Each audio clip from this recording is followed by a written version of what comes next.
ஓம் சிவாய நம. இந்த பதிவை காணும் அனைவருக்கும் அனைத்து செல்வங்களும் பெற வாழ்த்துக்கள். மேலும் துல்லியமான ஜாதக பலன்கள் பார்த்து சொல்லப்படும். புதிய ஜாதகங்கள் எழுதி தரப்படும். கீழே உள்ள போன் நம்பருக்கு தொடர்பு கொள்ளவும்.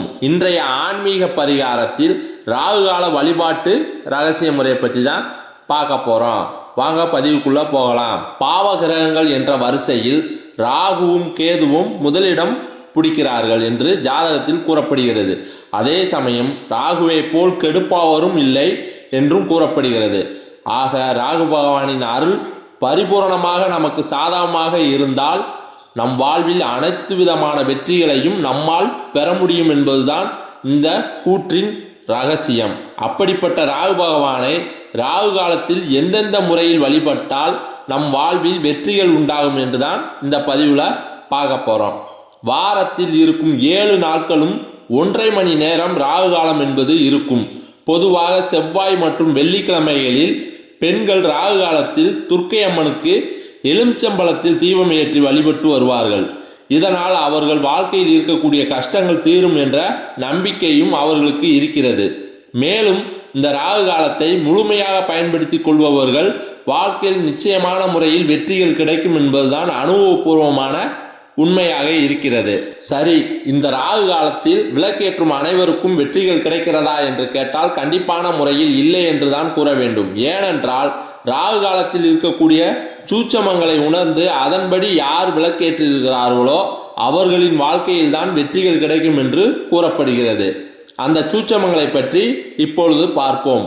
பொதுவாக ராகு காலத்தில் தீபம் ஏற்றி வழிபட ஆலயத்துக்கு செல்பவர்கள் துர்க்கை அம்மனுக்கு அபிஷேகத்திற்காக பால் வாங்கி கொடுக்கும் பழக்கம் இருக்கும்.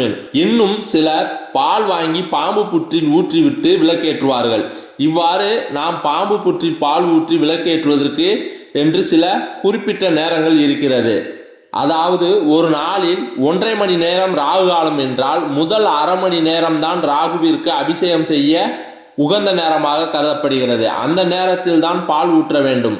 அடுத்த அரை மணி நேரம் என்பது அவரை அலங்காரம் செய்வதற்கு உரிய நேரமாகும்.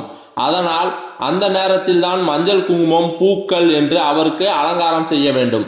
அதாவது பாம்பு புற்றிற்கு அலங்காரம் செய்ய வேண்டும். கடைசி அரை மணி நேரம்தான் அவர் பக்தர்களை காத்து ரட்சித்து அருள் புரியக்கூடிய நேரம் என்பதால் அந்த நேரத்தில் தீபம் ஏற்றி வைத்து கற்பூர தீபம் காட்டி நம்முடைய வேண்டுதலை கூற வேண்டும். இப்படி யார் ஒருவர் வழிபட மேற்கொள்கிறாரோ அவருடைய வாழ்க்கையில் கண்டிப்பான முறையில் ராகுவால் பல நன்மைகள் கிடைக்கும். கோயிலுக்கு சென்று வழிபாடு மேற்கொள்ள இயலாதவர்கள் தங்கள் வீட்டிலேயே ராகு காலத்தில் கடைசி அரை மணி நேரம் தீபமேற்றி அவருக்கு ஏதாவது ஒரு நெய்வேத்தியம் கற்கண்டு அல்லது உலர் திராட்சை வைத்து வழிபாடு செய்தாலும் ராகுவின் பரிபூரணமான அருளை பெற முடியும்.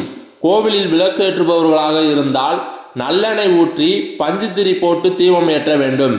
வீட்டில் விளக்கு ஏற்றுபவர்களாக இருந்தால் தேங்காய் எண்ணெய் ஊற்றி வாழைத்தண்டு திரி போட்டு தீபம் ஏற்ற வேண்டும். இந்த முறையில் பாம்பு புற்றிற்கோ அல்லது துர்க்கை அம்மனுக்கோ ராகு காலத்தில் நாம் பூஜைகள் செய்து வழிபட்டால் நம் வாழ்வில் பல வெற்றிகள் கிடைக்கும். மேலும் இந்த சேனலில் வரும் பதிவுகளை தொடர்ந்து பார்க்க இந்த சேனலை சப்ஸ்கிரைப் பண்ணுங்க, லைக் பண்ணுங்க, ஷேர் பண்ணுங்க. நன்றி.